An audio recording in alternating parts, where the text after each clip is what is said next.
Everyone, I want to welcome all those that are participating in here in person, and a special shout out to all those who are viewing and watching online throughout the state or throughout the country, wherever you may be. Glad to have you. My name is Brandon Wolf. I'm the Idaho State Controller, and glad to welcome all of you this morning. As part of this, I've been partnering with Secretary of State Phil McGrain, myself, IDOG, and several others throughout this whole process. This is our final and last session for our 4 sessions that we put together. And we look forward to, in my case, I'd love to have your feedback and thoughts. If you've just seen today's, or if you've seen or participated in all of them, we'd love to have your feedback and evaluation of how we can update this, improve this, and continue to make this better, and how we continue this roadshow keep it going for the future. So I know those that have participated in the past, this has been an excellent piece to continue to learn, grow. There may be little tidbits that you haven't heard or seen before. We hope this is an opportunity for you to just continue your own education and benefit. And to us, all of this really truly comes back to is that openness, shining that light on all that we do. It helps from the media standpoint, the citizens, and us on the government side, on the public official side, of all being open and accountable. And that's how the work should be done. And so again, I'd like to introduce our first person, and the founder of IDOG, the Idahoans for Openness in Government, is Betsy Russell. Betsy has 30 plus years as a journalist and reporter. She's the former president of the Idaho Capitol Correspondents Association and the Idaho Press Club. She is the founder and president of IDOG. And it's, again, her drive and her passion. She's been doing this for well over a decade of these road shows. Initially, I know they were on the road throughout the state, and we're looking as we've gone into this new technology and opportunity. We'd love your feedback in there. So with that, I want to turn the time over to Betsy Russell, our founder and president of IDOG. Thank you.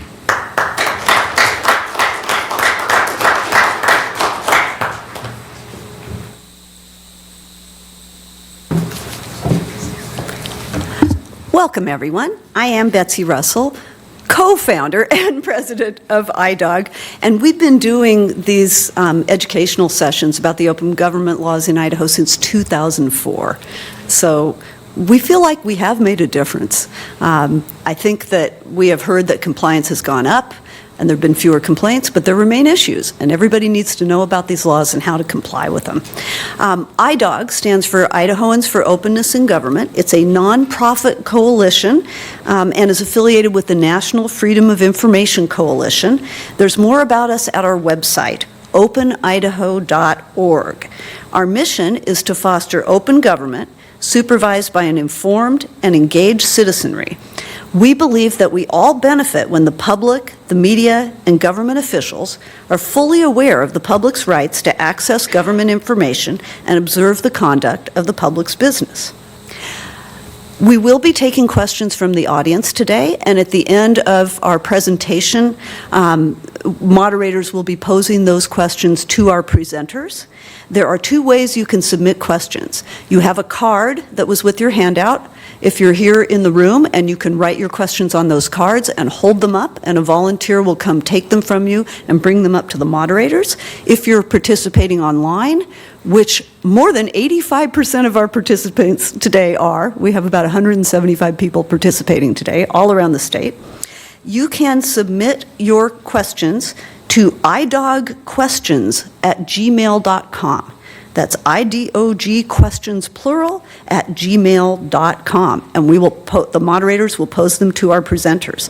Also, the full recording and all the slides from today's presentation will be available afterward on our website, openidaho.org. It might take a few days. We're an all-volunteer organization, but we'll get it up. And the 3 previous sessions this year are already up on that site for anyone to look at. You have a couple of handouts. One is a flyer about the 4 sessions we put on this year. The other is just a What is IDOG flyer, a little bit about what this group is and how, if you'd like to, you can support us. We are a 501c3 nonprofit, and any contributions are tax deductible. If you are an attorney, Thanks to our partnership with Attorneys for Civic Education, you can receive continuing legal education credit through the Idaho State Bar for participating in today's session. Please sign up on the list in back if you are here today and if you are an attorney. And if you're participating online, you can use the link on the State Bar's website to report your credit. If you have any questions about that, please email Teresa Baker with the Idaho State Bar.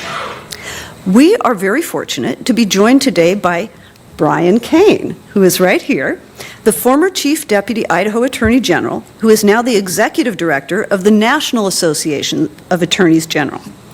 Brian, who is volunteering his time today, holds a bachelor's degree from the University of Idaho in Political Science and History and a law degree from Lewis and Clark Law School.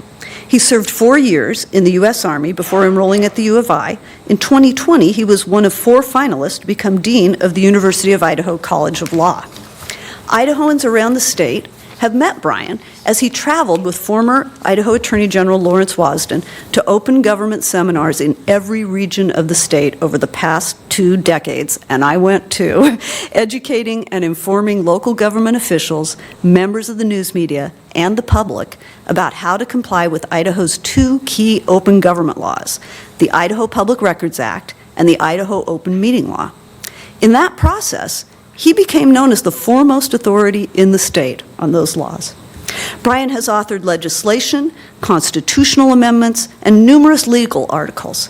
He served as legal counsel to the legislature, the Secretary of State, and the State Treasurer's Office, as liaison between the Attorney General and local, state, and federal governments, and argued before the Idaho Supreme Court and the Ninth Circuit Court of Appeals. Brian served with the Idaho Attorney General's office for more than 20 years before accepting his current position in September of 2022. He now travels all over the country and the world, but fortunately for us, he and his family are still based in Boise.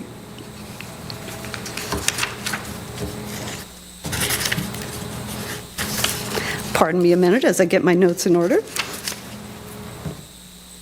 Okay, so next up, we are going to call on some of our audience members to play parts in an interactive skit about the Idaho Open Meeting Law.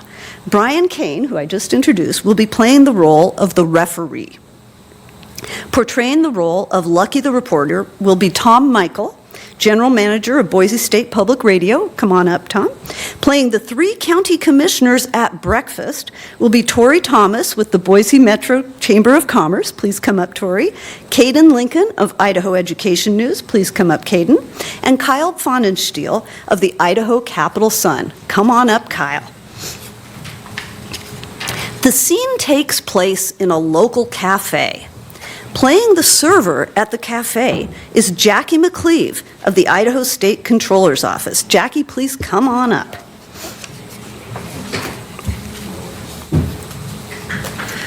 Okay. Everybody's mics are on?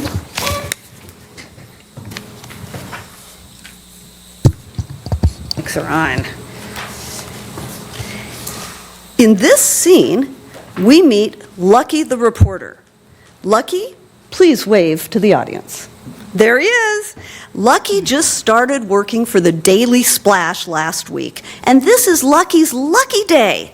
Lucky has stopped in the local cafe right here for a bite of breakfast and somehow got seated next to, oh, who would it be but the 3 county commissioners. There they are. Unaware that Lucky is a reporter, they are busy handling the county's business. Here is our cafe server. Are you ready? Wave at the audience. Okay, action.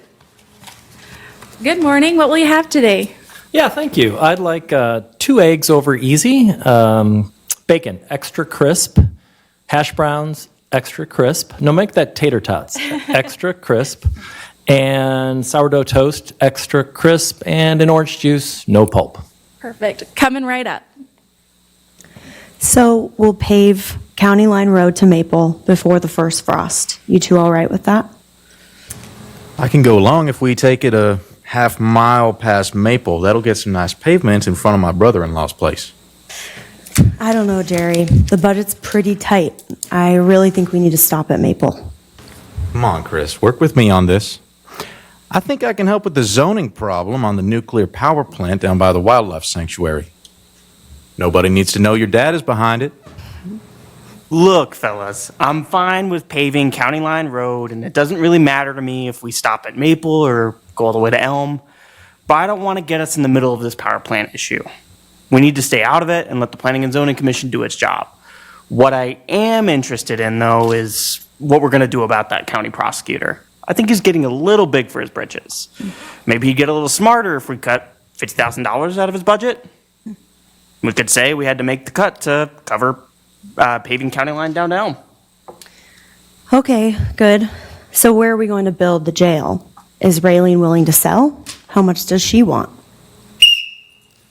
Illegal procedure, all penalty.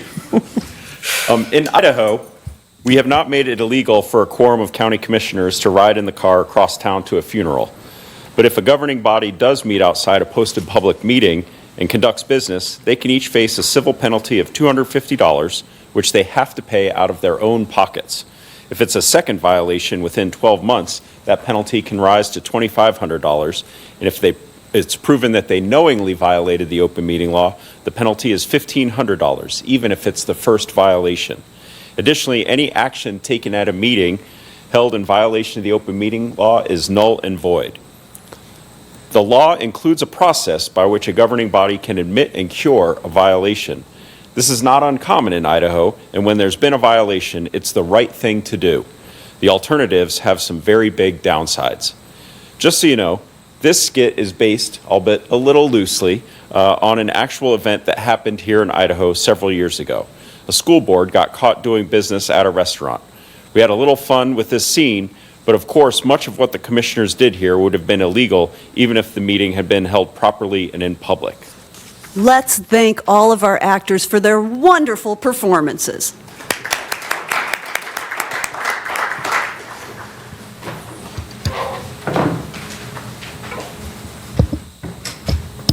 So, how do we do it right?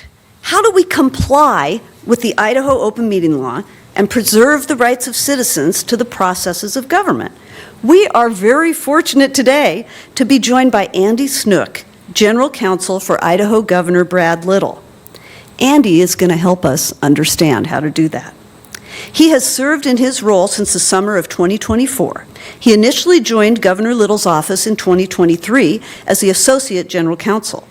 Prior to joining Governor Little's office, Andy spent nearly 15 years in the Idaho Attorney General's office, providing legal advice to numerous state agencies, boards, commissions, and elected officials.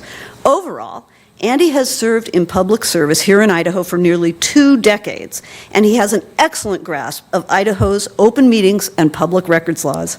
He earned his law degree from Syracuse University College of Law and his bachelor's degree from Idaho State University. He is a 5th-generation Idahoan. Please welcome Andy Snook.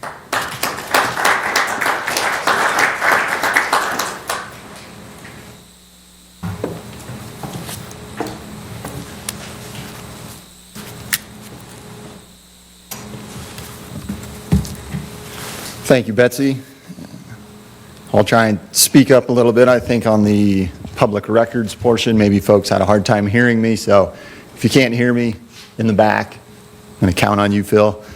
You can just raise your hand, and same thing for the folks online. So there's a lot of overlapping themes between the Open Meeting Law and the Public Records Act. So you might hear me say some things today that are redundant if you listen to the last presentation, but you know, in this space, there's nothing wrong with a little redundancy. So before I get started, a couple preliminary matters. As Betsy said, I am an attorney, but similar to what I said during the public records presentation, I'm not here today as your attorney, right? So if you're working in the open meeting space for a public agency or for the press, you either have an attorney or you've got access to an attorney. I mean, those are the folks that you really need to be drilling down on some of the specifics. So what I'm here today to do is walk you through the IDOG PowerPoint, sort of be your tour guide, and along the way, you know, share some of my experiences over the last, like Betsy said, nearly pushing 20 years, which doesn't seem like it's been that long. So Let's see, what other preliminary matters? Credit to Brian and Betsy. I mean, they are really the ones that make this thing tick. They're the ones that put the effort into putting these PowerPoints together. I sort of get the advantage of having the PowerPoint pretty much ready-made for me, and I just kind of have to show up. So appreciate Brian and Betsy maintaining these PowerPoints over the years, and credit to them. Similar to when we did the public records training.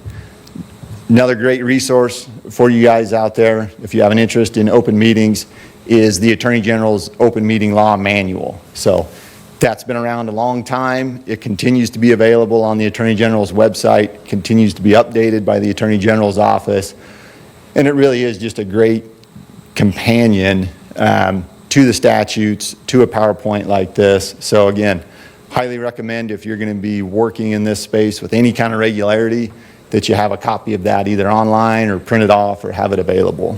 So let's see. I think that takes care of all the preliminary matters. So we'll jump into the slides and I'll try and keep us on schedule. So this first slide might look familiar. It's the same one we used to kick off the Public Records Act training because it really sort of sets the tone for, how does this state approach transparency? And as I look at this slide, I kind of break it into two parts. And the first part being, people of the state of Idaho do not yield their sovereignty to the agency so created. So as I look at that, to me that really just says government remains accountable to the people. And good evidence of that, right, is the open meeting law. And second part of that being formation of public policy is not to be done in secret. So again, open meeting law, you got a public agency that's subject to it, that's where they should be conducting business, in the sunshine, so to speak, of public view. You might think of the open meeting law as kind of the show your work aspect of governance when it comes to forming public policy. Because kind of if you don't show your work, similar to when I might not have shown my work on a math assignment when I was a kid, my teacher probably questioned how I got to the answer, right? And so as public agencies, if we're not showing our work to the public and they're concerned or confused about how you're doing business or the decisions that you reach, you kind of create that void that we talked about during the Public Records Act training. That void's going to get filled, and it's going to get filled generally with negative speculation. So if you're concealing something from the public, their initial reaction is generally going to be, you're up to no good. So show your work, follow the open meeting law, and that's going to help maintain that public trust in government.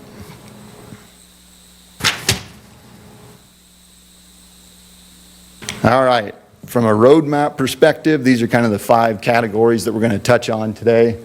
As you can see on the slide, I won't run through each of those, but we'll spend a little bit more time on some of those than others, but we've obviously got a lot of time reserved at the end for questions too. So if I go through something a little quicker than you would like, jot it down and we'll try and catch it at the end.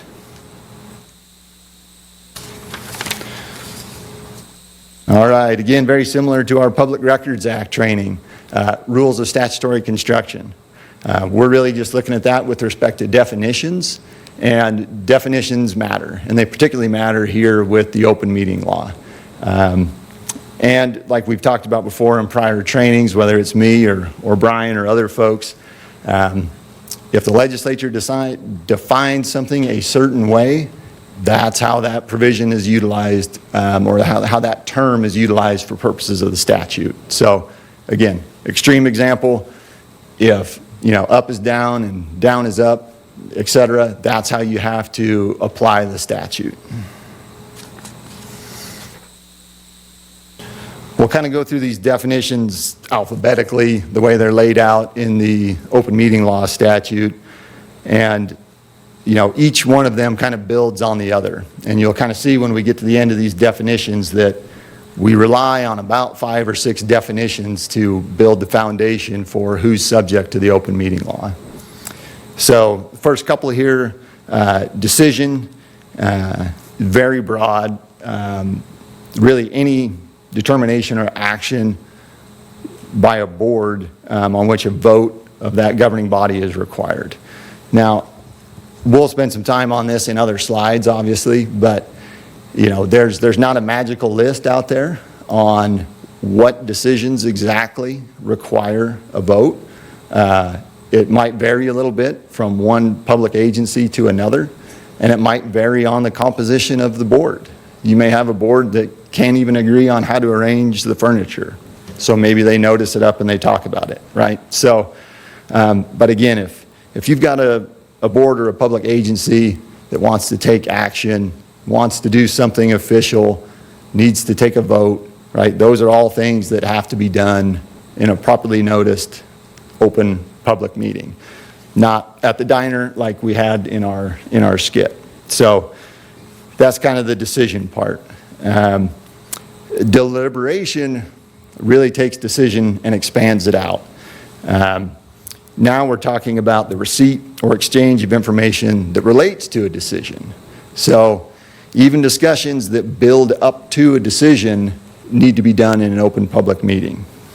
And we'll talk more about that later. But again, keep in mind, decisions by boards and their deliberations are kind of what we're talking about.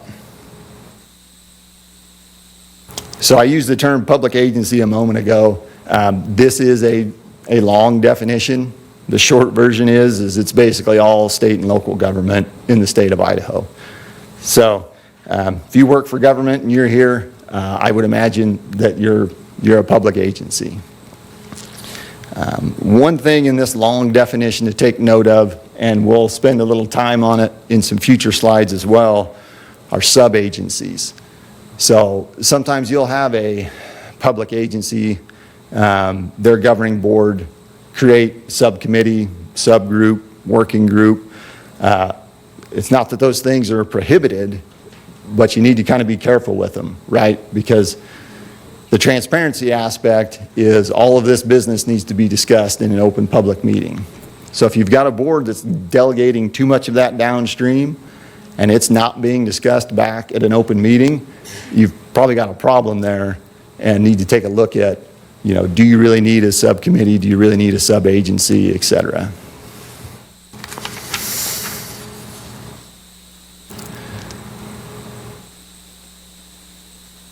All right, and I apologize if I'm using too many of these definitions before we talk about them, but next up is governing body. So 2 or more members of a public agency, which we talked about. Public agency, basically anything in state and local government.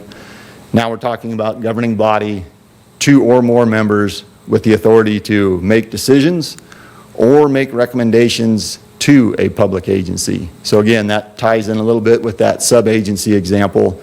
So again, in Idaho, we're really thinking boards and commissions.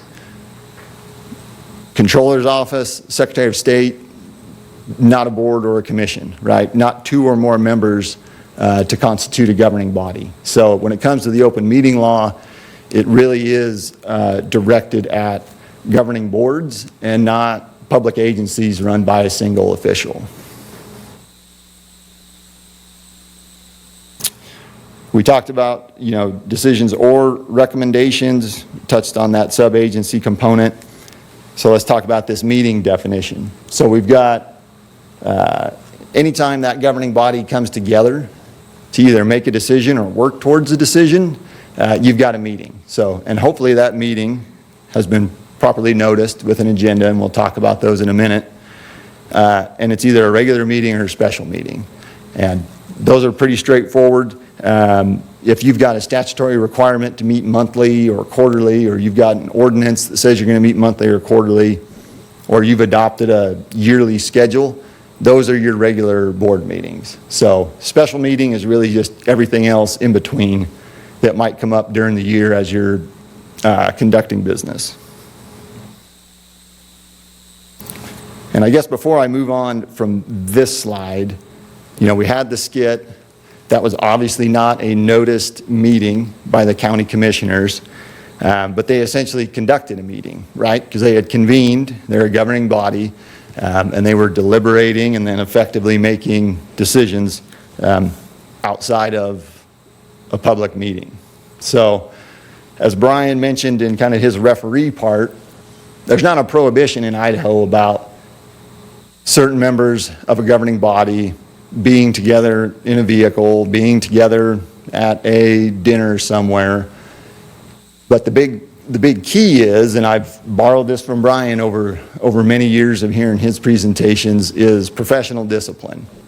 So you can put yourself in those situations as a board member, but do you have the professional discipline to not talk shop, right? And as soon as you get into that space of deliberating, which really doesn't take much, right? You're just exchanging some amount of information that's got you on the path to a decision. Now you've got a problem, right? So if you're a governing board member and you're going to kind of put yourself in those positions with another member or even a quorum of your board, right? Professional discipline. Talk about your kids, talk about your grandkids, talk about sports, pretty much talk about anything other than shop, right? Because when it comes to talking shop, forming public policy, we've got to do those things in an open public meeting.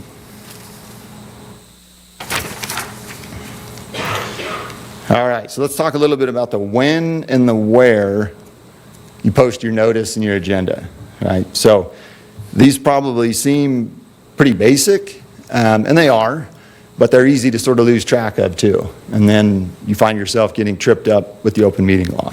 So your notice and agenda for a regular meeting, 5 calendar days prior to the meeting for your notice, and 48 hours prior for your agenda.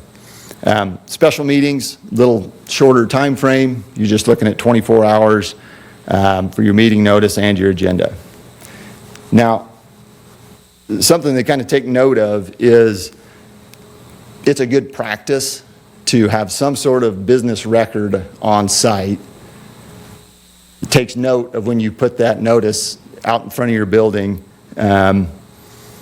or at the meeting location. We'll talk a little bit about online in a moment, but online's a little bit easier to timestamp. But if you don't have somebody making note of when they walked out and posted the notice outside the building, a little bit harder to prove that you complied with the open meeting law, right? So when we get to the end of this, we're going to talk about different forms and things that are a good idea to have. You don't have to have them, but they're a good resource. And as part of that process, yep, posted it today, it's Wednesday, the 15th or whatever day it is, and kind of have that business note so you can demonstrate to someone that wants to challenge it that, nope, we posted it in accordance with the open meeting law.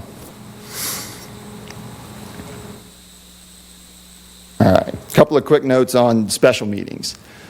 So as you can see with that definition, there's an allowance for an emergency, but it really needs to be a true emergency. It can't just be, we forgot.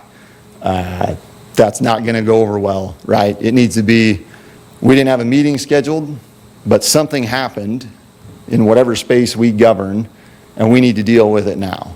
So emergency truly does need to be an actual emergency.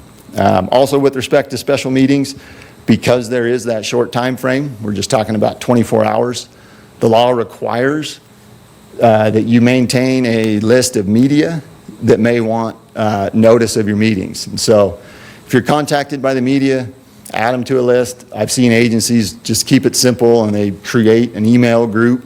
And when you notice up a special meeting, you just email it out to the media and that checks that box.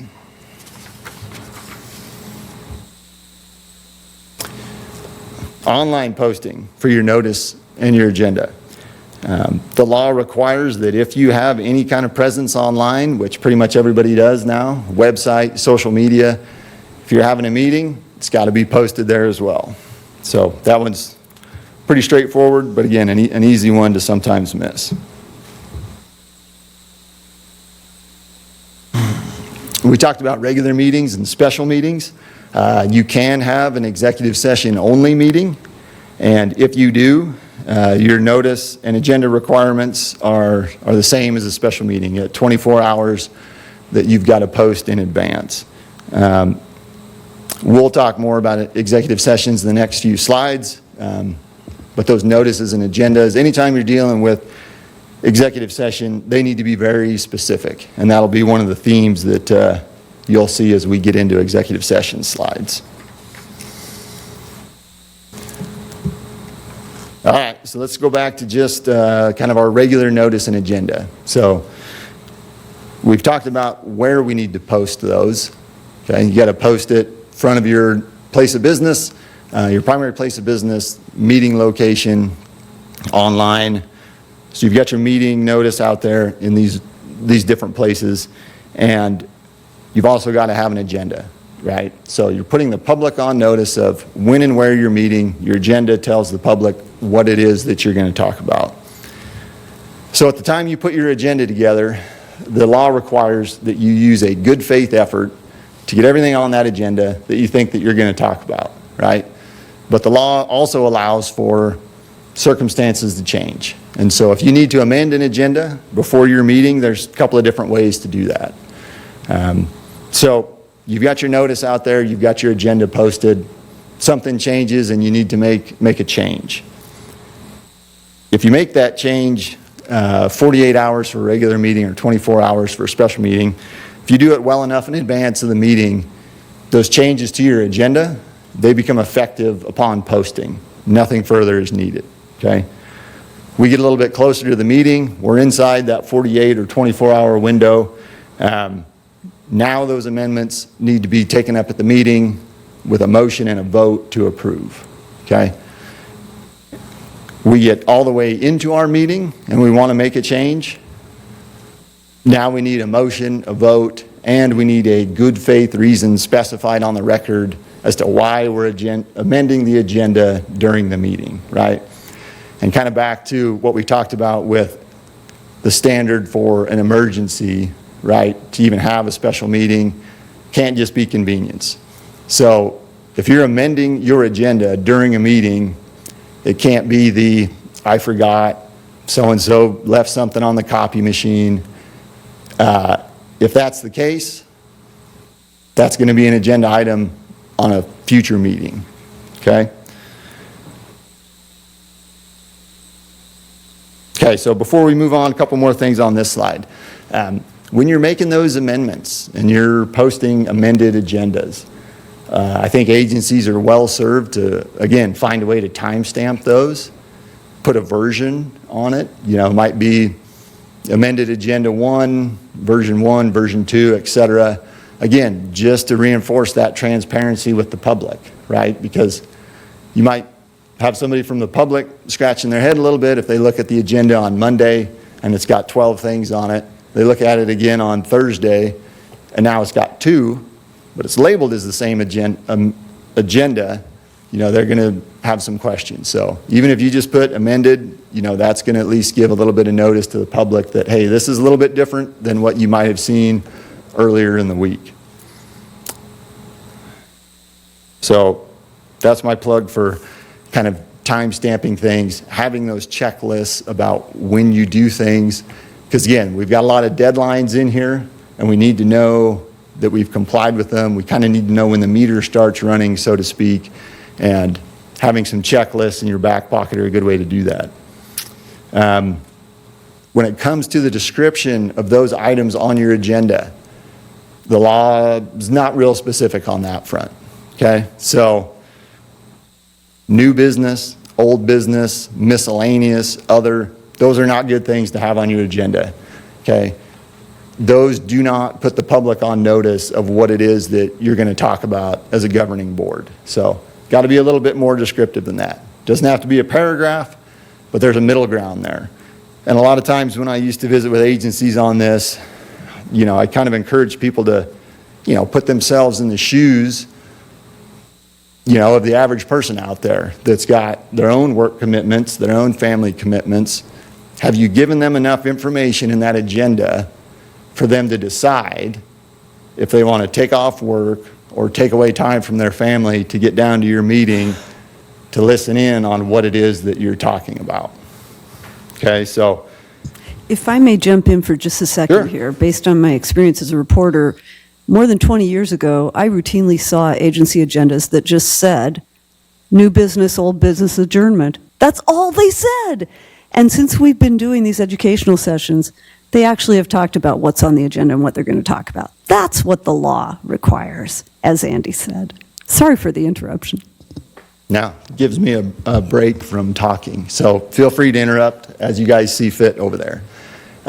One last thing on this slide before we move on is, we don't get a lot of changes in the law all that often. We did get a change either last year or the year before where the legislature put into statute when governing bodies can use a consent agenda.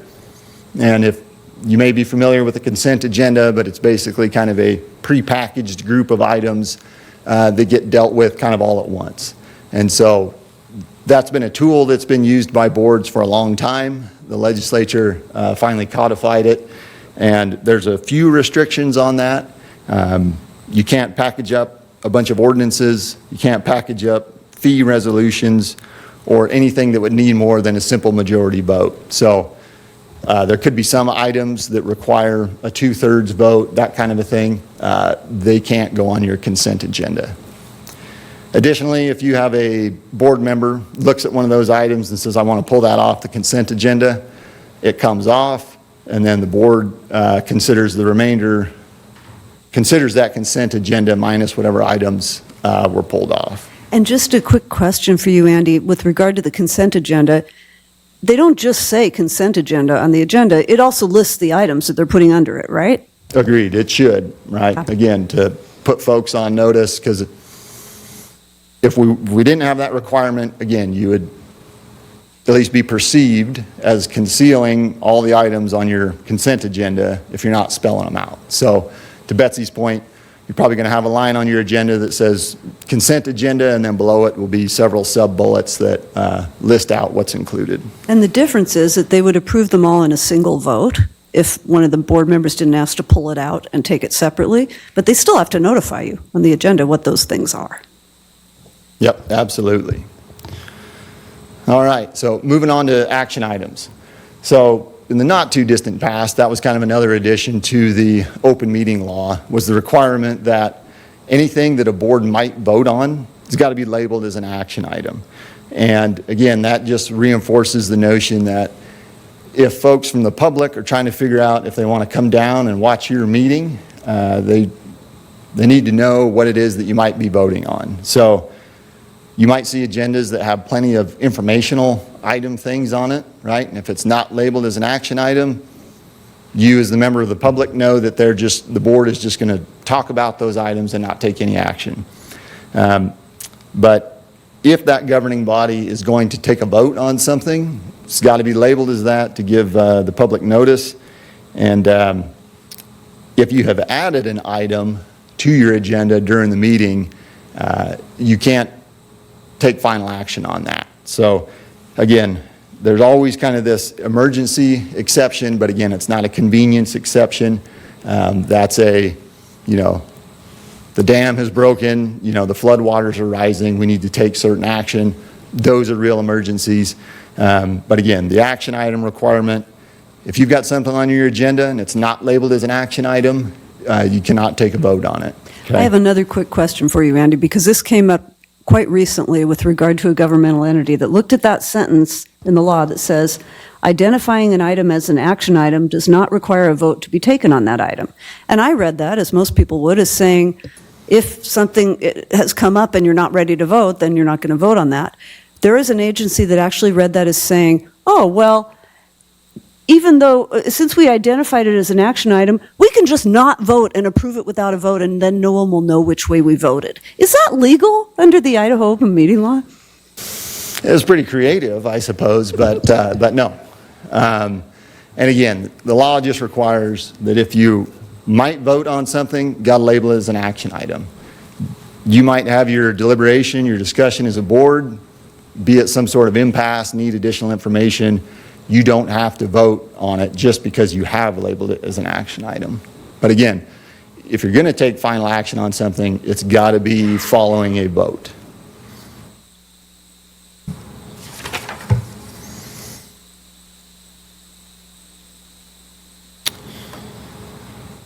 All right, so a couple of new things maybe on this slide. We've talked about, these meetings need to be open to the public. But kind of a key distinction in Idaho is that openness to the public means that you can attend. So it doesn't mean that you can participate. Now, plenty of boards are going to have public comment on their agenda, but not all of them and not all the time. And that public comment might be limited to certain topics. So just because a board has noticed up a meeting and you can get there and you can watch, I think it's been described in these trainings as the open meeting law is just kind of your ticket to the show to be admitted, so to speak, but you're not going to become a participant, okay? You're at least not guaranteed to be a participant. Again, if there's an agenda item for public comment, you can certainly sign up for that, but we get a lot of questions on that, and folks sometimes get frustrated. Again, they've taken time off of work maybe, they've taken time away from their family, they've come down, they've listened to the agenda item, they're getting ready, they got all these notes, board votes, board adjourns, and they feel like they've been slighted. But that's how the law works here in Idaho. Second bullet point there, you can't hold a meeting at a place that discriminates on those bases. But I would just add from a practical matter too, that if you are holding board meetings at different places, most boards are probably going to just hold their board meeting at the same conference room at headquarters or the county office, and it's going to be pretty routine. If you're moving around for some reason, maybe you want to see a different part of the state, maybe your building's being renovated, sort of my, practice tip would just be to, give some consideration to how accessible it is to the public. And not just from a discrimination standpoint, but, from parking and just being able to get somewhere. It's got stairs, it's got an elevator, right? How easy is it going to be for someone to find this? Probably encourage folks not to schedule a board meeting in a room that might check the box on being open to the public, but you can only access it by moving through a bunch of private spaces, right? So again, might not be an issue for a lot of folks because again, you're going to have a consistent meeting location, but if you are moving around, give some consideration to how easy for folks is it going to be to find your meeting and attend. Also, that may be something that you want to highlight in your meeting notice. If you've had the same meeting location for the last 20 years and all of a sudden you're going to switch it, it might be worthwhile just to kind of put that in bold and highlight that a little bit so that folks know, hey, it's not at the regular place this time around. All right. Okay, so a little bit more on the conduct of meetings. So we've done all of our notice and agenda stuff. We're in the meeting now.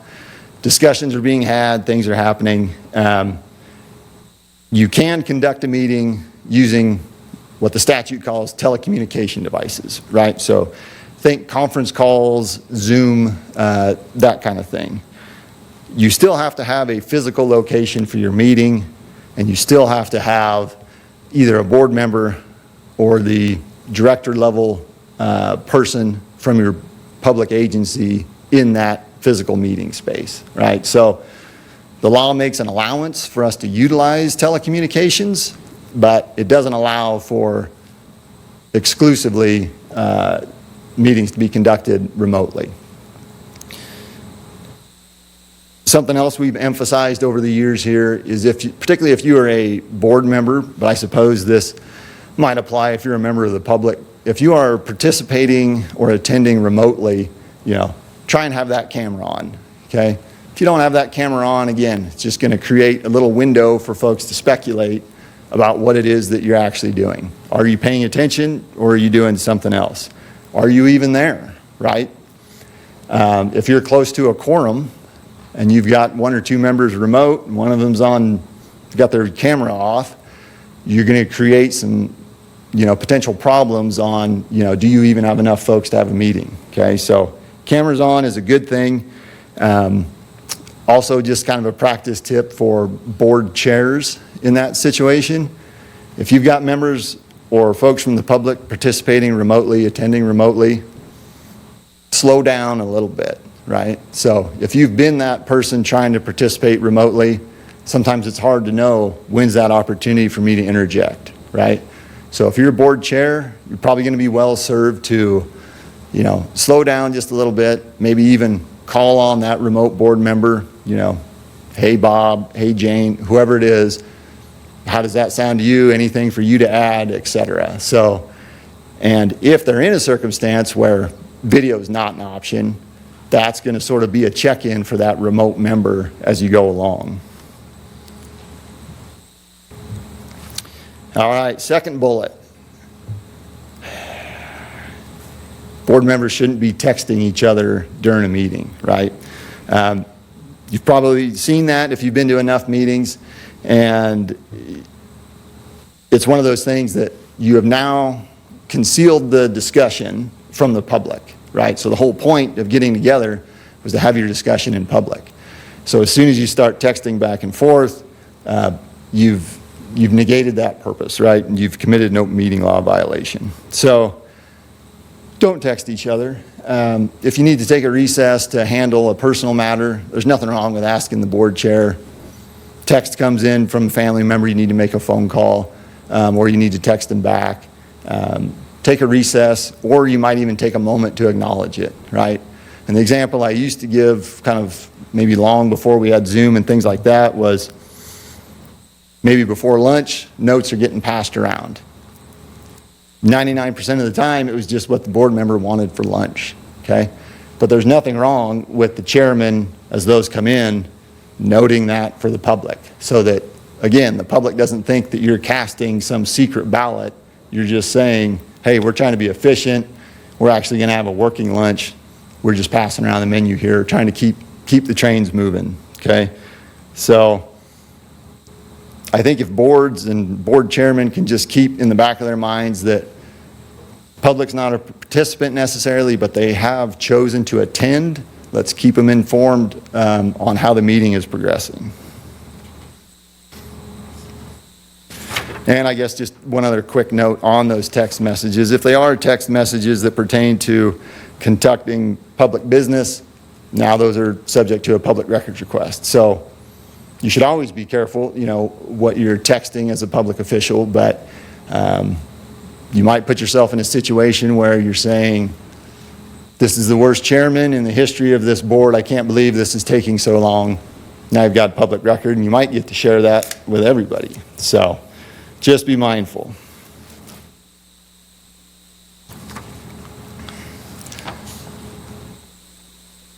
All right, so that kind of takes us to minutes. So statute requires that you have minutes for your board meetings, okay? It doesn't require, that you have a full-on transcript of everything that was said and everything that happened at your board meeting. So as you can see on the slide, your minutes have to specify the members that were present, has to list out all the motions, resolutions, orders, those types of things, basically all your decision points that were made during the meeting and the results of the vote. And if it was a roll call vote, then you probably need to identify that as well. So this is one of these where, in my experience, consistency has just been a good approach. If you're a board that likes what some folks call skinny minutes, we hit the statutory minimum, and then we just tell folks if they want all the detail, we've got a recording and refer them to that. That's fine. And there is a little bit of merit in not filling your meeting minutes up with too much. And the reason I say that is you can create sort of the possibility for either a little bit of inconsistency with what was actually said at the meeting, or a little bit of bias, right? And as folks go through and get a little bit of experience with generating their minutes, and minutes are then approved by the board, I think you're going to get a pretty good feel for how to put your minutes together. But, I wouldn't recommend having what we'll call, skinny minutes for 3 years, and then there's one meeting where we're going to switch, or vice versa, to a real detailed set of meeting minutes. Especially if those perhaps more detailed meeting minutes are aren't perceived by some folks as being balanced, right? So maybe you're considering a controversial measure, and your meeting minutes really just reflect all the comments that were offered by what turned out to be the winning side, and you don't put anything in the minutes about any of the opposition, right? That's a little bit problematic. So if you are going to kind of go beyond those statutory minimums, consistency, balance, accuracy, just things to keep in the back of your mind. Andy, a quick question for you about minutes. I used to have an experience back in my early days as a reporter where I would request some minutes, and the board clerk would tell me, oh no, the board hasn't approved the minutes yet, so I cannot share them with you, and they're not going to meet for 3 more months. Can they really do that when they've already got draft minutes? Aren't those a public record? So yes, draft minutes are a public record. They should be kind of watermarked in that way, so that if you're public agency and you're producing those in response to a public records request, it's clear, that is a draft, right? Subject to change, right? And that happens plenty of times, right? That's why boards go through the process of reviewing and approving their minutes, is to make sure they're accurate, they covered everything. But yeah, if you're really just anxious to get a copy of the draft minutes, you can get those, just knowing that they might change. Something else that we run into on minutes, it goes to your question as well, Betsy, on what's the time frame for when I should get those minutes? Well, you can get draft minutes fairly quickly depending on the board, but even a draft sometimes can take a while, especially if the board meets quarterly, it's part-time staff or whatever the case might be. The law calls for those to be produced within a reasonable time frame, but if the request is for draft of previously, or not drafts, but copies of previously approved minutes, public agencies should be able to make those available pretty quickly, right? So, again, there's a little bit of an allowance in the open meeting law for those minutes to be developed during a reasonable amount of time, and that's going to vary a little bit just based on the size of the board and the size of its staff. If minutes turn out to be incomplete, they're missing one of these statutorily required elements, violation of the open meeting law. We'll get into enforcement in a few slides here, but it's one of those things that can be addressed through the enforcement mechanism. But again, if you've got meetings that don't comply, minutes that don't comply, you're going to put yourself in a spot where you've got to get that corrected.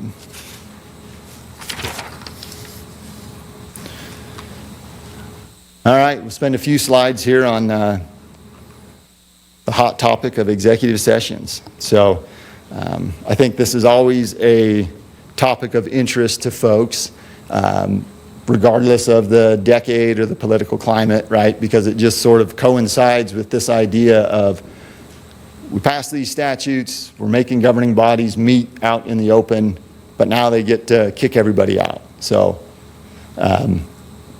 this is a section of the law, like I said, always gets a lot of attention from folks, and rightfully so.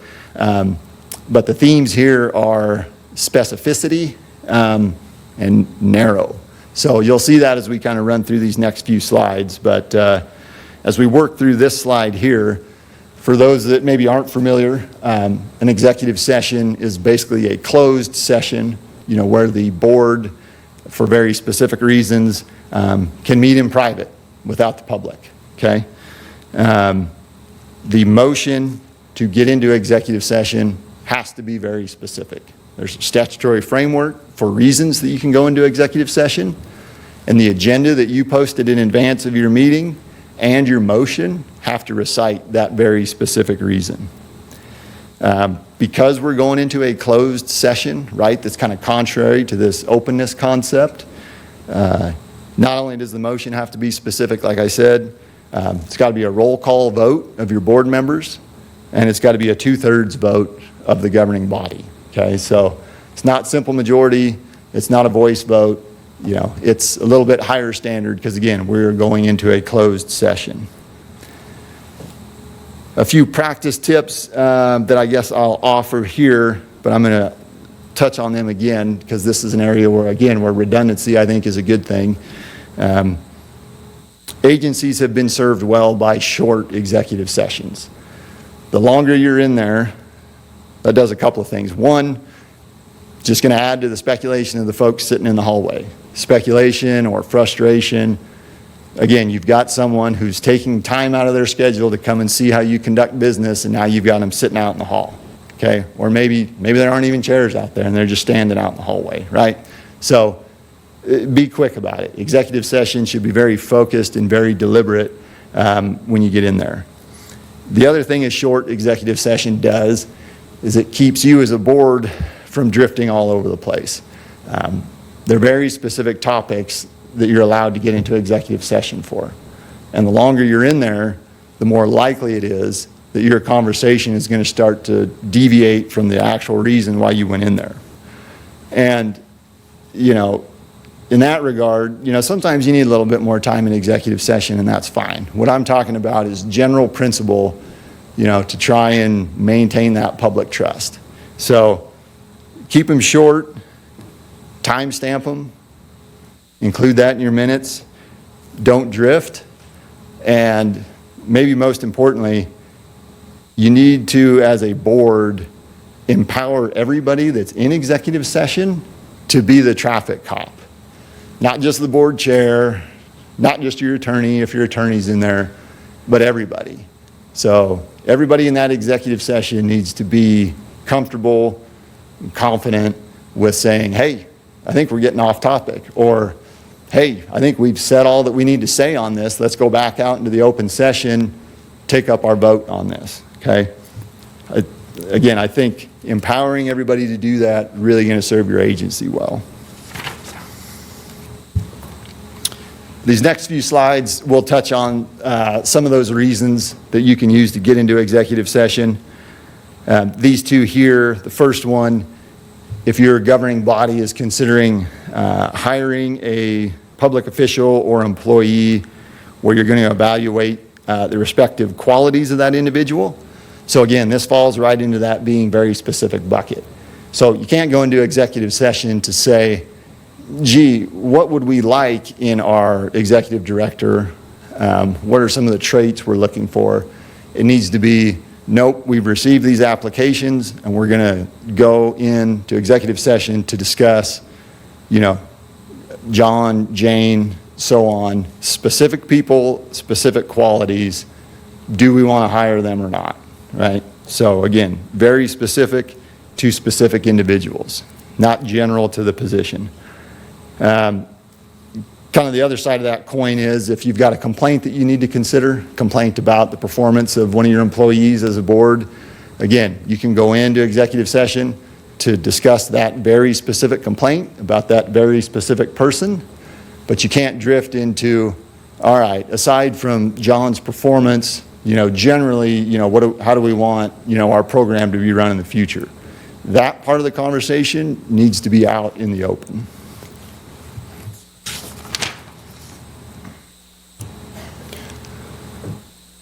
Couple more reasons you might go into executive session. And I guess before I touch on these, I'll probably just mention that odds are, as a public agency, governing body, if you work with one or for one, there's probably going to be a handful of frequent flyer exceptions that you need to be aware of. So it's not as if you need to have a knowledge of every single exception to get into executive session, you know, but those 3 or 4 that you routinely use, you need to be familiar with those. So with that said, if you're going to acquire an interest in real property, you can get into executive session to discuss that. But again, it's got to be specific. A specific piece of property, right, that you can point to. What else we got? To consider records that are exempt from public disclosure, right? So if you're a governing body and you've got to take a look at a packet of information that's exempt under the Public Records Act from public disclosure, right, you can do that in executive session.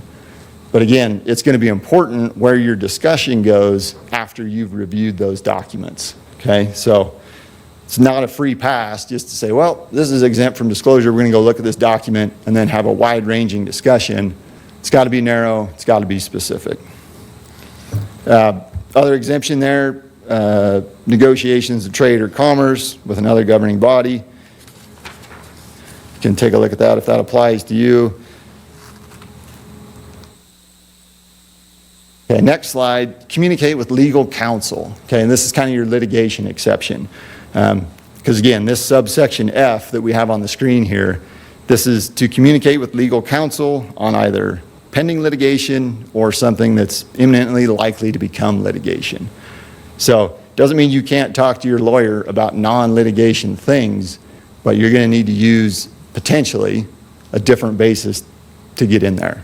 Maybe your lawyer has provided you with a memo on some issue and it's subject to attorney-client privilege, okay? You're going to go in to review a record that's exempt from public disclosure. Different basis than kind of this litigation provision here. As you can see on this slide, the law emphasizes, though, that just having your lawyer in the room is not enough. Under this provision, to get into executive session, the whole purpose is to go and have that confidential discussion with your lawyer. So back and forth with your lawyer. So if you're sitting in executive session, your lawyer's kind of giving their presentation, taking a few questions from the board members. The board members just kind of start talking amongst themselves.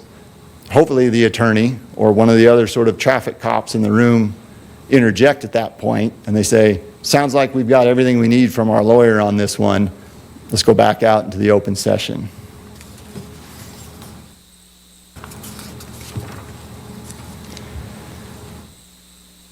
Okay. So this next one about communications with your kind of your risk manager, your insurance provider. It's kind of like a cousin to that lawyer exception we just talked about. But again, you're talking about settlement. Maybe you're talking about a specific injury to somebody, you know, that's under your purview. You can go into executive session to have that discussion. Now, again, just having that person there, your risk manager, doesn't mean that you can talk about whatever you want. Got to kind of be engaged in a communication with that risk manager or that insurance person.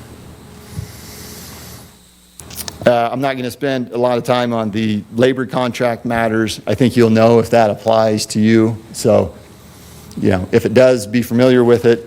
And let's see.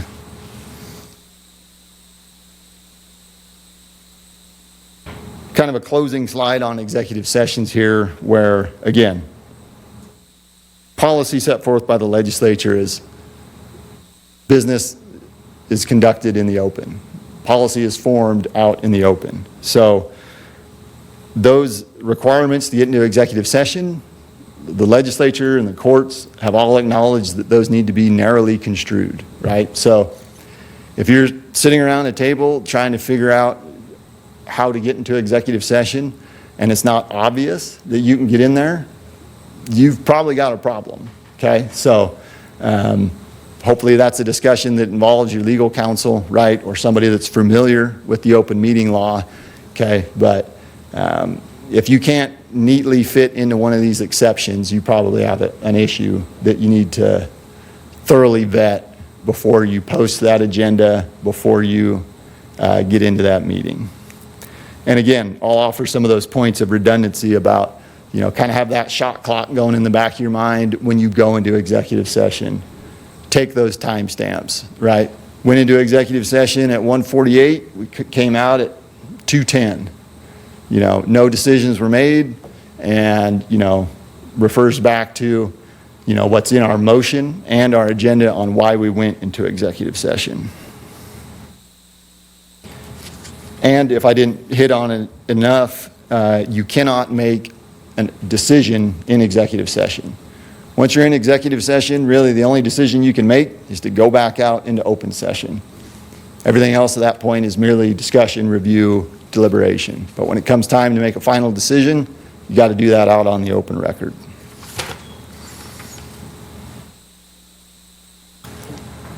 I guess I jumped ahead a little bit. That's the first bullet there. And in terms of that second bullet, again, it's just hammering on that specific statutory basis to go into executive session. Can't just go into executive session for convenience. Can't just go into executive session because you think something is confidential, right? You got to be able to pull up the statute and say, we're going into executive session pursuant to this specific subsection in the law.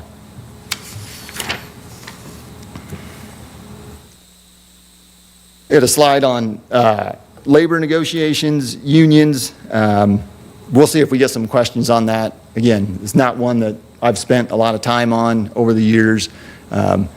If this applies to your agency, you probably already know that. So if you do have a governing board that has labor negotiations, get familiar with those provisions in the open meeting law.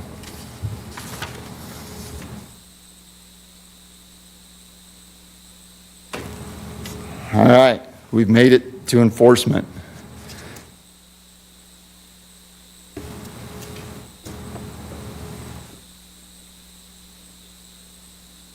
So, if you've had a meeting, made a decision, taken an action as a result of that meeting, if your meeting does not comply with the open meeting law, your actions are not valid, right? So, it does require some affirmative action by someone to bring that error to the surface. But if it turns out that you've got a meeting, whether it's your notice, your agenda, right, all those things that we've talked about, didn't label something as an action item, that action that you just took isn't valid, okay? So Brian touched on this in his referee part during the skit. There can be civil penalties imposed for violating the open meeting law. And those civil penalties, although they might be rare, they are going to come out of the member's pocket. So there's a personal stake, right, in making sure that you follow the open meeting law. I mean, that's a good reason for everybody to be that traffic cop in executive session, right? Because there are at least the potential for civil penalties for violations of the open meeting law.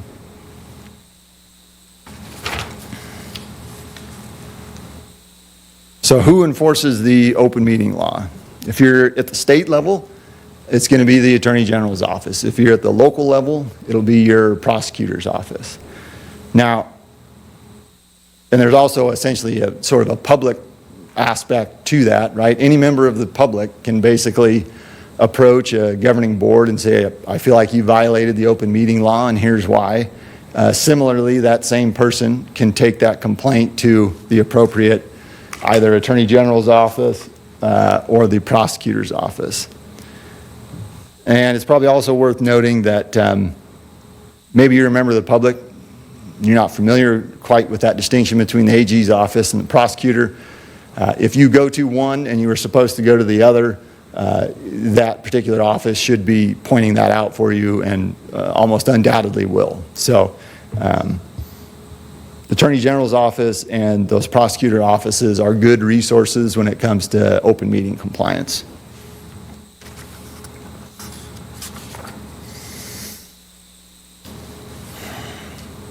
So there's definitely a lot of things that can trip up a governing board and create an open meeting violation, but the law allows for a cure process, essentially a self-cure process.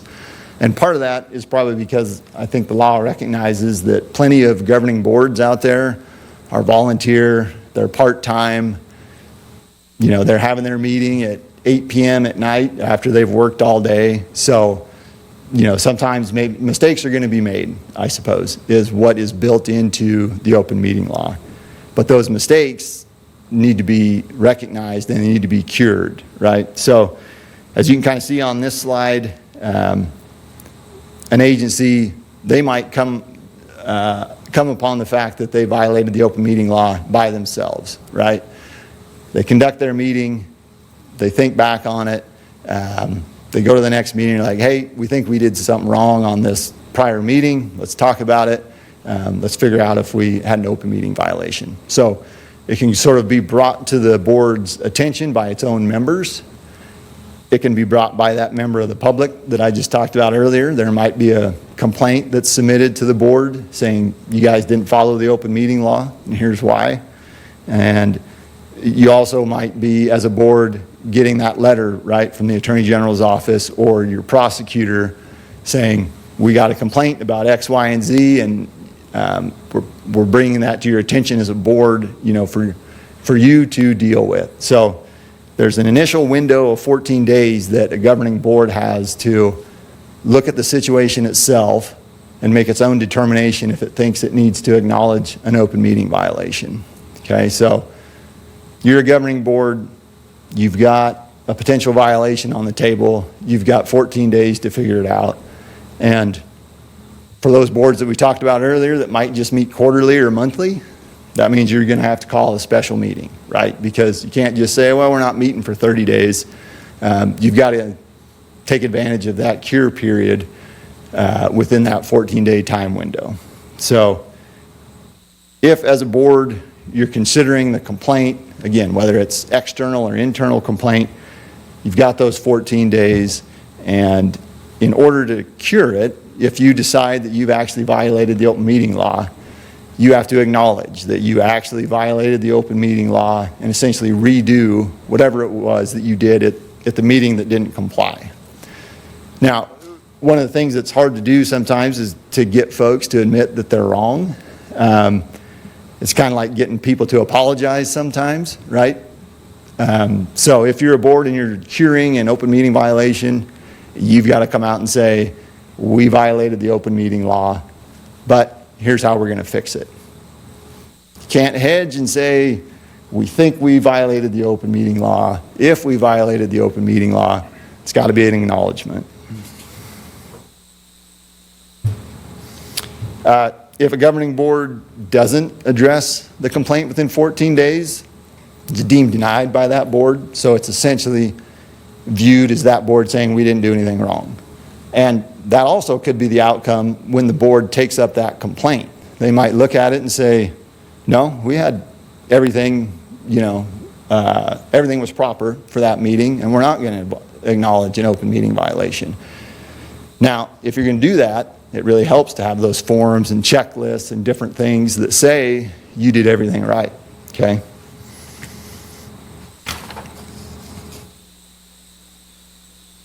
All right, we talked about the 14 days.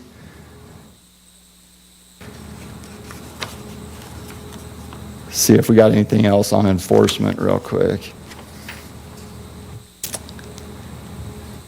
So during that 14-day time period, right, that's going to sort of put a stay on anything else. So you've got those 14 days as a board to figure out if you violated the law.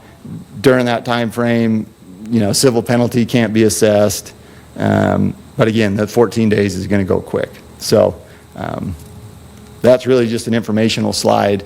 If you've got an allegation that you violated the open meeting law, definitely better to deal with it sooner rather than later. So I'm not sure how I did on time, but that's really the substantive portions of the presentation. We've got a handful of slides here that I'll just note real quick, I suppose. These are taken from the Attorney General's Open Meeting Law Manual, and there's the cure process. If you're kind of a visual person and you want to work through the steps of what do we do with, a complaint as we're evaluating how to maybe cure a violation. And then again, some of those forms and checklists that I talked about, you can certainly make your own. You can certainly choose not to have them. But if you want to kind of stay organized, there are some very good examples in the back of the Attorney General's Open Meeting Law Manual. And again, if you've got these forms filled out and someone makes a claim that you violated the law, and you can refer back to your forms, and they've been filled out timely and accurately, you're going to be in a lot better position to say, no, we did everything we were supposed to, right? Now, let's say you did do everything you were supposed to. You don't really have much documentation to back it up. Now you've got a little bit of an uphill battle. Did you get the meeting notice posted out in front of the building 5 days before the meeting? If you don't have something to sort of document that, it's going to be harder for you to prove, okay? So I think that takes me to the end. If those of you who are in the room have questions, please write them on your cards and hold them up, and volunteers will bring them up here. We have been having questions come in online. Thank you so much, Andy, but we're not letting you off the hook. We're going to have Brian join you, and we are going to answer people's questions. Do you want to? We give Brian all the hard ones. Do you want to post the first question? I'll go with this very first one that we received, and I think this kind of goes back to the definitions of the meetings and who's involved and what constitutes. What is the difference between an open meeting and a public meeting?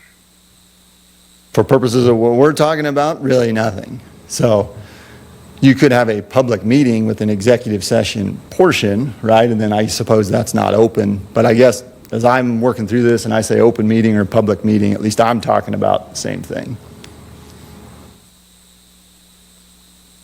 Brian, did you want to weigh in? So, I mean, I think Andy's got it right. I think You got to speak directly into that microphone. the one thing I would distinguish is that it's possible for someone not subject to the open meetings law to have a public meeting.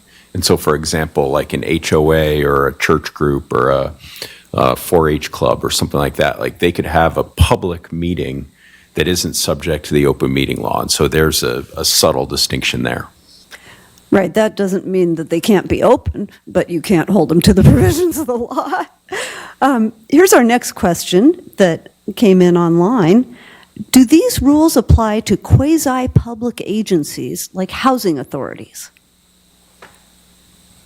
I would save this one for Brian because I just steal his answer from over the years, but no. They apply to public agencies, so what is it? We get questions about HOAs, political parties. There's another one that falls into that question bucket, but they're not public agencies for purposes of the open meeting law. Yeah, the distinguisher is if it's created by statute, it falls under the open meeting law. If it's not created by statute, then it doesn't, unless it's one of those sub-agencies that's created by the body. And in the case of housing authorities, the Idaho Housing and Finance Association, there are a lot of quasi-governmental entities that were created by statute in Idaho and that do exist in law. So I would guess that in this case, most housing authorities probably are subject to the open meeting law. What do you think, Brian? As long as they're created by statute or some ordinance or something, absolutely. And I apologize if I misheard the question. I had HOAs on the brain, so if it was to housing authorities, my apologies. We all do. Yeah. This is kind of a long one, but I think it's a great question here, a point that this county official is bringing up. I would like to know why county commissioners have to follow the open meeting law when discussing county business, but other elected officials can meet to discuss county business without having to follow the open meeting law. For example, the sheriff can meet with the clerk to discuss budget matters with no public involvement. For that matter, all elected officials can meet together to discuss county business without public involvement as long as 2 commissioners are absent. How is this possible? I'm going to defer to Brian a little bit on this one, but I guess my initial thought there is just, the open meeting law, for better or worse, the legislature's policy decision was that open meetings were going to be limited to a governing body of a public agency. So they made the decision for single head agencies and departments to not be subject to it. Yeah, I think that's exactly it, right? The county commission is a governing body. It's set up to be, there's no single commissioner that's in charge of the commission. They can only act as a group. And so since they only act as a group, the open meeting law applies to that governing body entity. Whereas when you have those single entities, like the county clerk doesn't have to meet with somebody to decide what the county clerk is going to do, right? The attorney general doesn't have to meet with somebody to say this is what the attorney general is going to do. The county commissioner has to meet with his fellow commissioners to figure out the course of action that the county is going to take. And so that's the distinction, is the distinction between being a governing body versus being a sole entity that governs an area. So here's a question that's kind of a different twist on this. Does the open meeting law apply the same way to advisory commissions as it does to governing bodies? So again, I'll lean on Brian to back me up on this one a little bit, but it's going to be case specific, right? What kind of advisory, did you say commission? Advisory commission, advisory board. What are your authorities set out in statute? Are you making a recommendation up to a public agency? Then you're going to fit the definition. If you're merely informational, I mean, there could be a way, depending on the makeup of that board and what they're doing. So I would say it's it's more content-based, right, than just label-based. So regardless of what they're called, it's really going to depend on what are their authorities, what are they doing. That's going to dictate whether they're subject to the open meeting law. Yeah, I mean, this is answers only lawyers can love. It depends. And I think that Andy has correctly identified, if they're making a recommendation to that governing body that the governing body is going to adopt or reject or make some decision on, my advice would be open up those meetings. I think there's also a really important aspect of the open meetings law and government in general. There's two really important elements that are at play here. Number one, you will never garner more interest in government than when you decide to close the proceedings. And so I'm going to tell you a secret of government. It's really boring stuff until you decide to close it. And then everybody and their brother and their brother's brother is going to want to attend whatever it is that you're doing. The other thing is understand human nature. Whenever we are given the absence of information, we don't fill in the blanks with happy thoughts.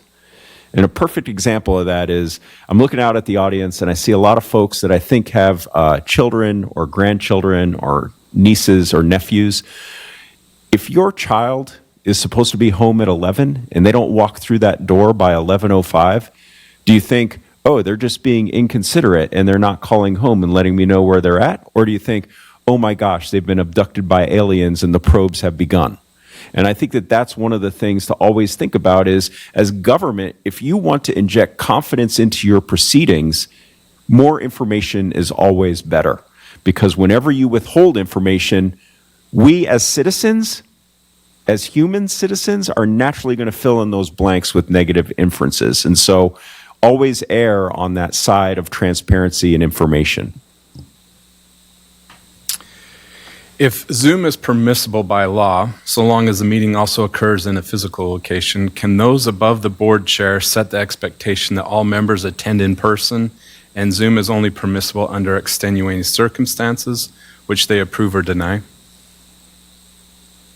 So I've not had that specific situation. I guess my response would be, as a board, if you're going to adopt a policy that says everybody meets in person, I think you've got the latitude to do that. It certainly would be different with members of the public, though, right? I mean, if you're going to make Zoom available to any member of the public, then you can't create any kind of subcategory amongst the members of the public. But I think the boards themselves have discretion to figure out how their members are going to attend. Okay, here's another question. If public funding is being funneled to private or religious schools, are those school boards ruled by the open meeting laws? Depends on how those school boards were created, I would imagine. So probably a fact-specific type of question. But again, as we've talked about, the open meeting law applies to governing boards of public agencies created by statute. Yeah, and I think that's the important distinguisher. It's not whether or not an entity receives public funds or a grant or something. It's whether or not the entity was created by statute. And so that's the legal distinguisher for whether it falls under the open meeting law. Not that I want to do this, but I want to give a little self-plug to a cool website called townhall.idaho.gov. Not that I just did, but the question, so if you need to check it out, go to townhall.idaho.gov. But the questions, there's two of them, both came in the very exact same. Does the Idaho Town Hall website take the place of an agency or board needing to post a meeting as on their own website? I mean, I think the most defensible position to take is no, that it's a good tool to utilize. But if you're said public agency or governing board and you've got your own website that people are used to visiting, you know, most defensible spot for you is going to be to have it everywhere, right?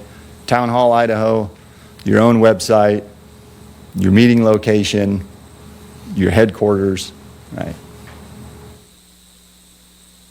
Okay. Here are some very specific questions about agendas.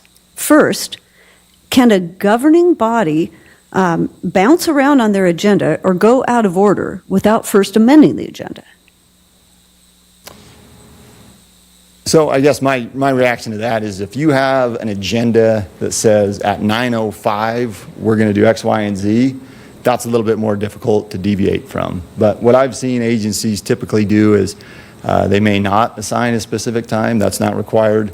They might also include some language at the bottom that puts the public on notice that they may move agenda items around. I think it can get a little bit trickier when you've got maybe a 2-day agenda and you want to bounce back and forth between days. I think that can be problematic. So I guess the short version is, to steal Brian's line, it depends. But I do think governing bodies have flexibility to move around on their agenda. Brian, do you agree? Yeah, I think, and I'm going to be honest with you, if you do use time agendas, like from 9:05 to 9:10, we're going to discuss this, my advice would be don't use that. And I recommend not using it for 2 reasons. Number one, if we're interested in shorter meetings, which I think a lot of folks are, you have a tendency to fill whatever you schedule the meeting for. So if you say the meeting's going to last an hour, it's probably going to last an hour. But if you set the same meeting for 30 minutes, it would probably be done in 30 minutes. It's just a weird quirk of how we approach those things.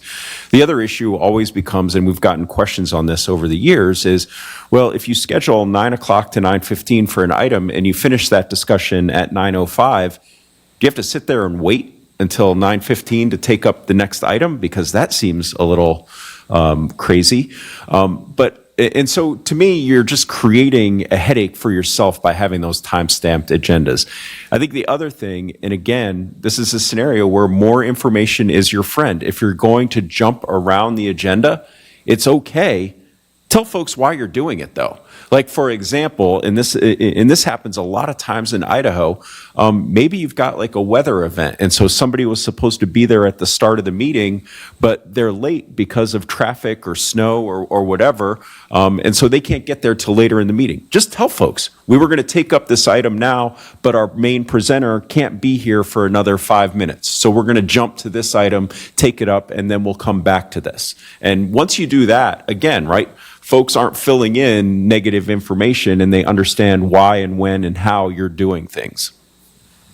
So these other 2 agenda questions are both about executive sessions. Can a governing body have an executive session as a standing item on every agenda, even if they don't go into executive session? And can a governing body include an agenda item that says possible action items from executive session without specifying what they'll be voting on? So I guess I'll take the first one first, which is, can you have a standing executive session item on your agenda? There's not a prohibition on it. You know, you're going to just need to have it on there. Doesn't mean you have to go into executive session. I think, again, in terms of public trust, you kind of just want to be careful with that, right? Because you can certainly have people frustrated if, hey, we know this is a standing item on the agenda, but they haven't gone to executive session for the last 12 years. Then when you finally do go into executive session, folks aren't going to be paying attention, right? So if you're going to have something on your agenda, it should be something that you're likely to take up at that meeting. Yeah, I think you want to be really careful with that scenario, in part because under, if I recall the executive session provision, you have to say the exact provision under the executive session that you're going into. And I'm not sure that the laundry list of all the executive session exemptions for a standing executive session would comply with that. And so, again, my advice would be probably not a good practice. You're not, and as Andy correctly noted, you're not building trust into the way that you conduct business. And I think that that's one of the underlying themes of the open meeting law from the legislature, right? How do we inject more trust and confidence into the decisions that we make as government? So I would be very leery of a standing executive session provision. And I could say from my experience as a reporter, I used to see agencies put executive session on any of these following exemptions A through F. Well, that's not identifying the specific one. That does not comply with the law. And what was the second part? Oh, I moved it over here. Okay, so can there be an item on the agenda that says possible action items from executive session without saying what it is they'll be voting on? Well, if you've got an action item listed after your executive session, I mean, you're probably just going to list your executive session as the action item to get in. I suppose you could list it as possible coming out. Again, you are trying to inform the public, I suppose, in that instance, but there's plenty of times you'll go into executive session, you'll come out, and the meeting will adjourn. So, go Yeah, I ahead, think, Ryan. and to me, again, right, it's going to be, you're going to want it to be specific. And so, for example, let's say we go in under executive session item A, the hiring of someone. You may go into the executive session, evaluate the candidates, and then you want to come out and make that hire, right? You want to put it on the record. We agree to hire Andy as our amazing open meeting counsel. You want, but again, you don't want to give away the whole point of the executive session. And so it could be tentative because there's also a possibility you go into the executive session, you discuss all the candidates, and you're like, look, we got to keep looking. No offense, Andy. In executive session, you said you should not take a vote. Is it still okay to take a vote during executive session when you're trying to hire someone? No. Yeah, I mean, that's the answer. Here's the thing is, and we've all sat in meetings. You can see when you're coming to consensus. You can see when folks are kind of agreeing with things. You can see when folks are taking a second and third run at the same topic. And that's always a good sign of like, hey, folks, maybe it's time to get out of executive session and go make the decision. It's one of those where, as Andy put it, everybody's empowered to be an executive session traffic cop and get you out of executive session and back into the session to make that decision. Here's another question.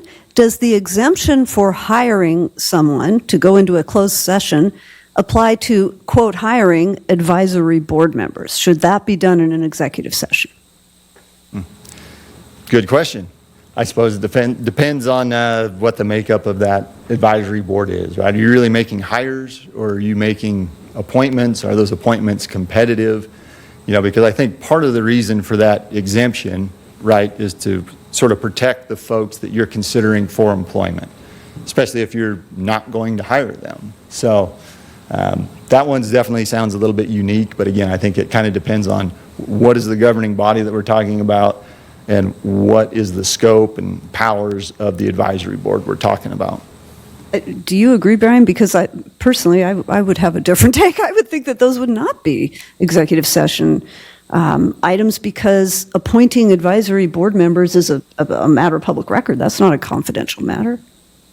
Yeah, I think, I mean, again, I hate to wrap myself in the shroud of lawyerhood, but I really think it depends. Like, I think there's some specifics missing from this question that could change the answer based on what Andy observed and then based on what you've observed, Betsy. And it's really going to come down to what that means. You know, are they getting paid? Is it a competitive process? Like, all of those factors that go into the statute come out to play here. And I think you'd have to be, to me, this is one where you don't want to just shoot from the hip. You want to consult with your attorney and make sure all your I's are dotted and T's are crossed before you go into that executive session. Yeah. One last one, and you may have some others, I know we have quite a few, but we had several legislators that were here earlier. They probably had to get to their floor because they had floor session. But one of the things, the question we had was, I've noticed that the legislatures, how they handle their meetings are a little bit different. Maybe you could discuss, how do the rules apply or statutes differ for the legislature and their meetings and open meetings?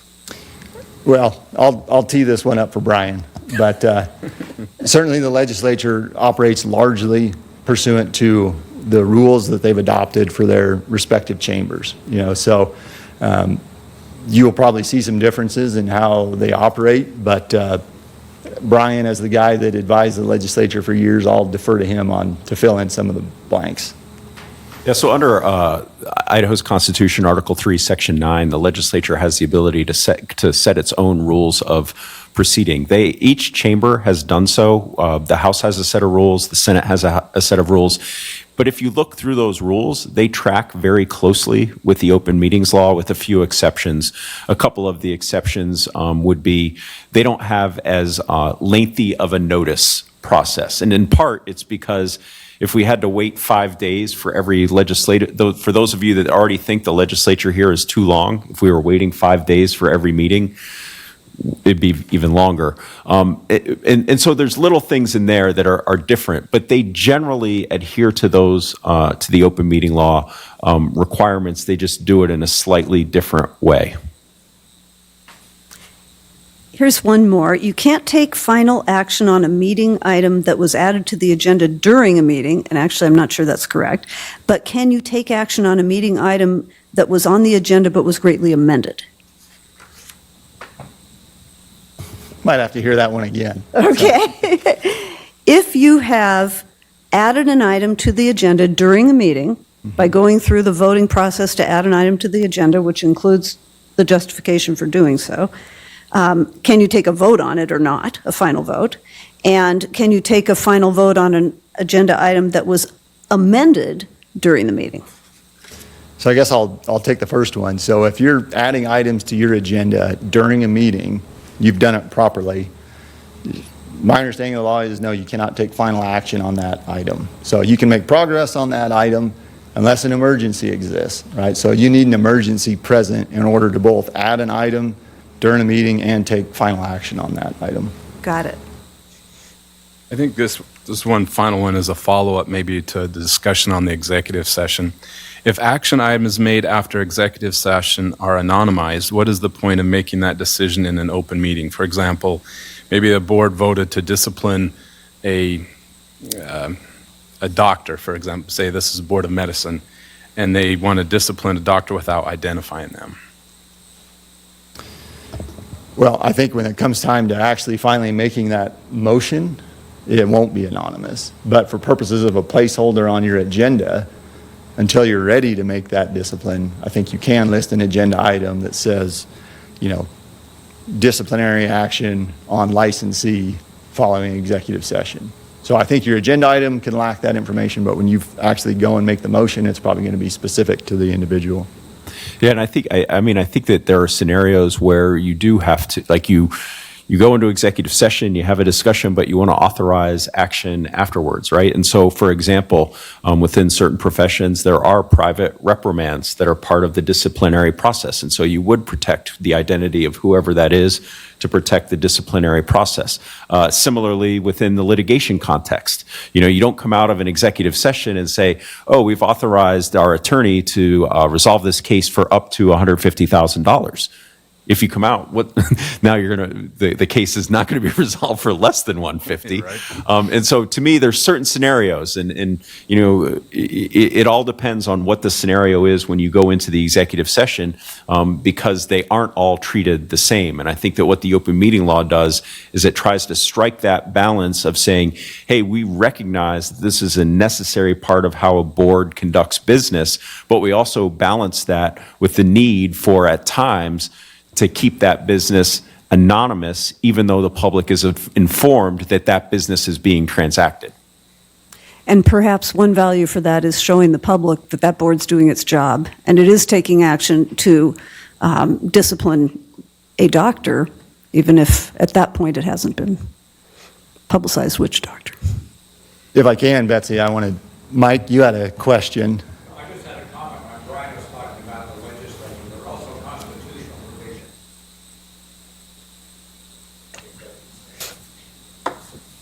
So for those listening in at home, we had a comment from the audience just emphasizing with respect to the legislature, there's some additional constitutional provisions that dictate how they conduct business, particularly with regard to executive session.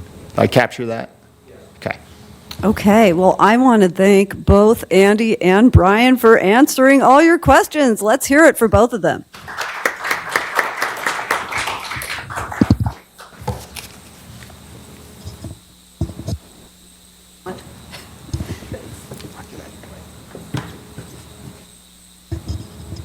We're going to make a quick change of scenes here.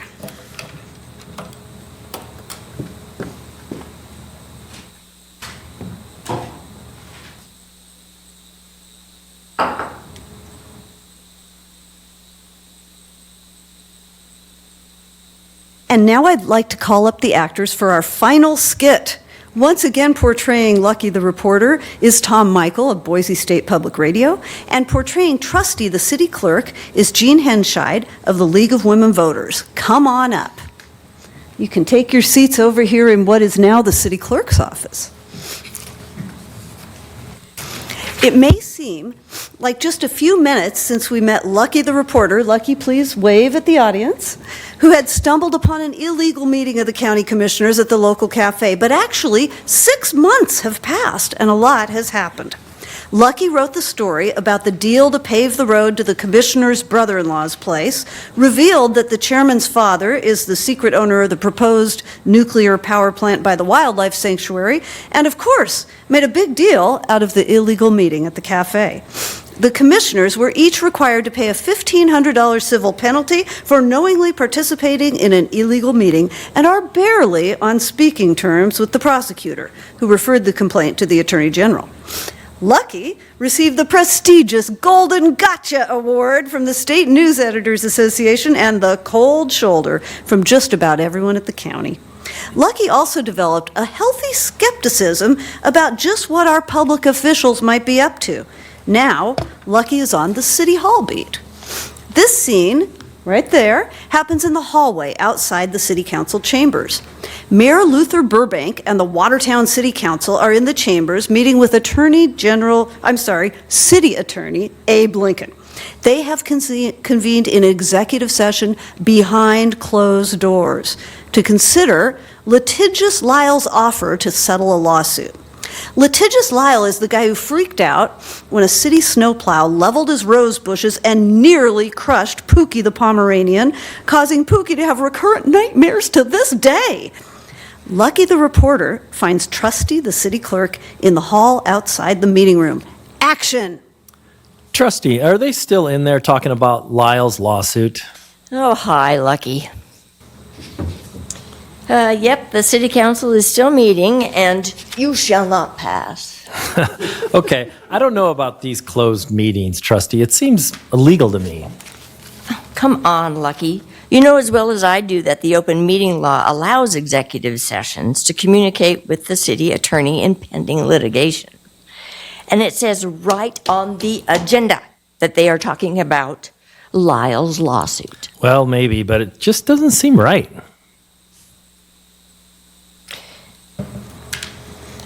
Oh, right, Lucky. You're the taxpayer's best friend.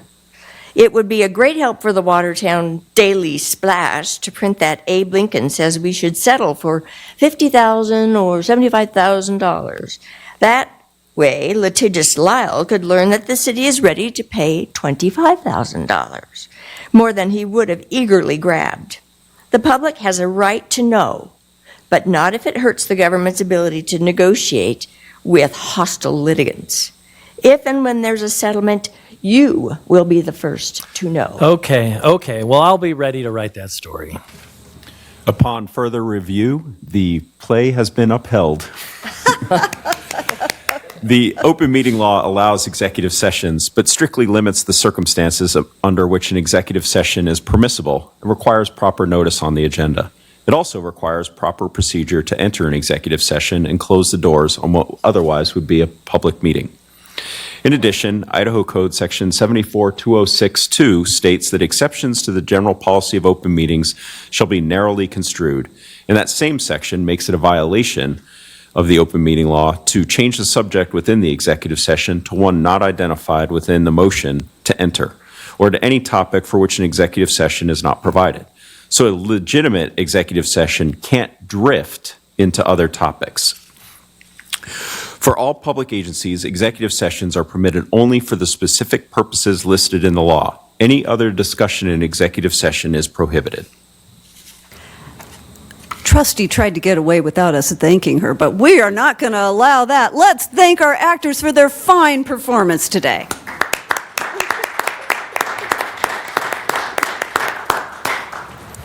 I want to thank all of you both in the room and online for attending and taking part today. I'd like to thank Brian Kane, Brandon Wolf, Idaho Secretary of State Phil McGrain, the Association of Idaho Cities, the Association of Idaho Counties, Attorneys for Civic Education, the Idaho Press Club, and of course, Andy Snook.